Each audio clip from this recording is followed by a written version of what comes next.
करता हूँ। प्रणाम एवरीवन।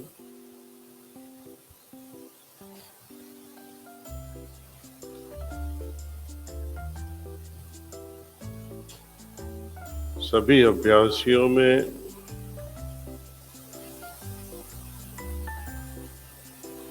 सभी तो नहीं बोलना चाहिए, लेकिन कई अभ्यासियों में एक तरह की रोग है, रोग लग गया है उनको, जो बाबूजी भी बोला करते थे, लाला जी साहब भी बोला करते थे, चारी जी भी बोल बोल के मर गए।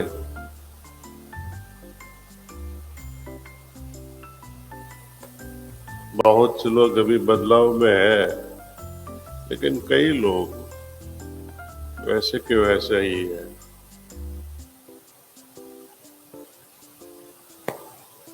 बोला जाता है कि ध्यान के पहले खुद को तैयार करो, एटलीस्ट 10-15 मिनट्स बिफोर ध्यान कक्ष में आके या जहां भी आप बैठने वाले हो वहां बैठ जाइए और खुद की सफाई करो। असेंबली में तो बैठ जाते हैं, वो एक्सटर्नल डिसिप्लिन है, बाह्य शिष्टाचार। आंतरिक शिष्टाचार का मतलब क्या है? प्रत्याहार जो हालत बताई है पतंजलि कि हमारा पूरा अटेंशन अंतर्मुखी हो जाना चाहिए। ध्यान के पहले पूरा का पूरा एनर्जीज, अपनी ऊर्जा अपनी हृदय की ओर लाके स्थायित करनी है, स्थित करनी है। लेकिन भाग दौड़ में आप लोग वो नहीं कर पाते। आपका ध्यान ही कहीं और है, तो ध्यान सही में कैसे लगेगा? दाजी प्रणाम, हमको सुन लिया आपने, दाजी प्रणाम। यदि if I don't acknowledge them, वो और जोर से चिल्लाते हैं और हमारे को भी परेशान कर देते हैं। तो ये कैसा रोग लग गया है हम लोगों को? हर सेंटर वही बर्बादी है। जब हम पीछे चलते हैं तो पीछे भी हजारों लोग आते हैं। जो हालत दी गई है, बाबूजी कहते हैं उस पर गौर करो। अपने शरीर के अंदर, अपने मनोमय कोश में आप तो अभी अंदर गए और नेक्स्ट सेकंड में like spring you jump up, जैसे कुछ हुआ ही नहीं है। और ऐसी हालत में कुछ हो भी नहीं सकता है। हजारों साल आप ऐसी इस तरह से प्रयास करते रहोगे, तपस्या करोगे, फिर भी कुछ नहीं मिलेगा। बाबूजी जैसे लोग आएंगे जाएंगे, फिर भी हम वैसे के वैसे रह जाएंगे। एक अपना अंदर से कुछ बदलाव लाओ, बाह्य शिष्टाचार वो भी अपनाओ। आंतरिकता बहुत ज्यादा जरूरी है।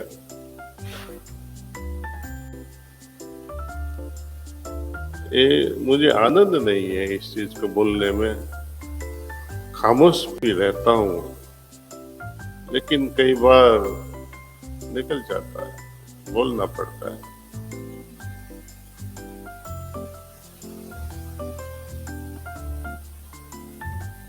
तो आप इस चीज पे आप ध्यान से सोचिए। बाह्य देखाव करने से वो मिटा डालो, औपचारिकता से उनको खत्म करो, अंदर जाओ।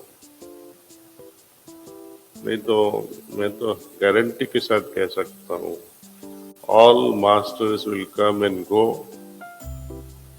They will not fail in their task, but you will fail them in fulfilling their task. Thank you.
नजर देखा तुझे,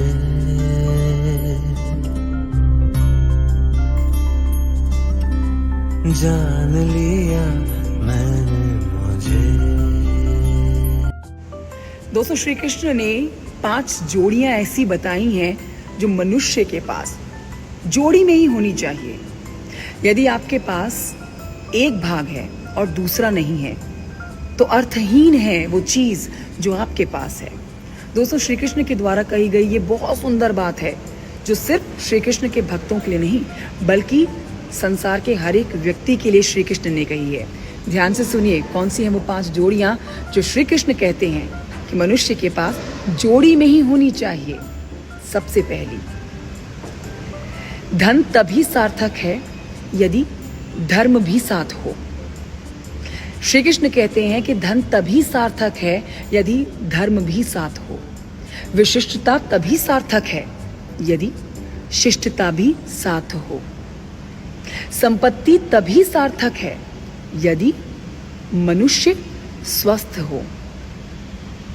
सुंदरता तभी सार्थक है यदि चरित्र शुद्ध हो। अंत में बहुत महत्वपूर्ण, तीर्थ यात्रा वही सार्थक है यदि मन में प्रभु के प्रति भाव हो। तो दोस्तों, श्री कृष्ण कहते हैं 5 ये वो चीजें हैं, यदि आपके पास इसका एक भाग है और दूसरा नहीं है तो व्यर्थ है इन चीजों का आपके पास होना। जय श्री कृष्णा, राधे राधे।